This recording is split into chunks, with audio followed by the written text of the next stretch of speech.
šoreiz pagaršosim Apuļas vīnus. Viens no nenovērtētākajiem reģioniem visā pasaulē, kur taisa tiešām garšīgus un ļoti lētus vīnus. Ko sāksim ar balto vīnu? Mums ir šāds te Apuļas Chardonnay.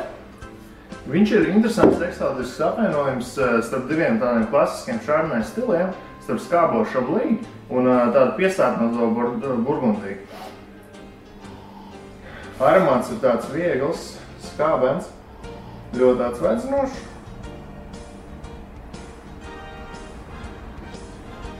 Forši tāda skābena garša ar augļainu patīkamu piesātinājumu.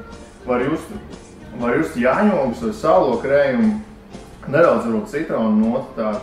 Un pēcgarša tāda viegli saldena. Katrā ziņā ļoti patīkams tāds atsvaidzinošs vīns. Iesaku pie tādiem vasarīgiem salātiem vai kā aperitīvu jebkurā gada laikā, principā. Un kā otrais mums ir sarkanais.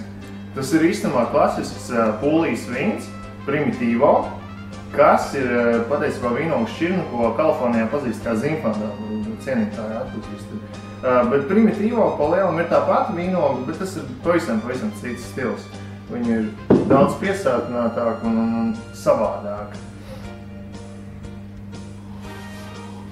Piesātināt tāda rūktenes smarža.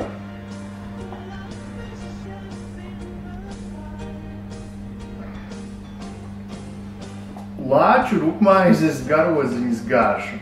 Ar kaut kādu kazaņu jāņogu varbūt ievārīju. Ļoti interesanti. Katrā ziņā, ko es gribēju pateikt, ka šis nav klasisks vīns. Viņš noteikti nelīdzinās nec Chianti, nec Riohai kaut kādā vai Bordeaux. Viņš ir pavisam savu veidu, savs vīns. Tiem, kam garšo ļoti labi, tiem, kam negaršo, neko darīt.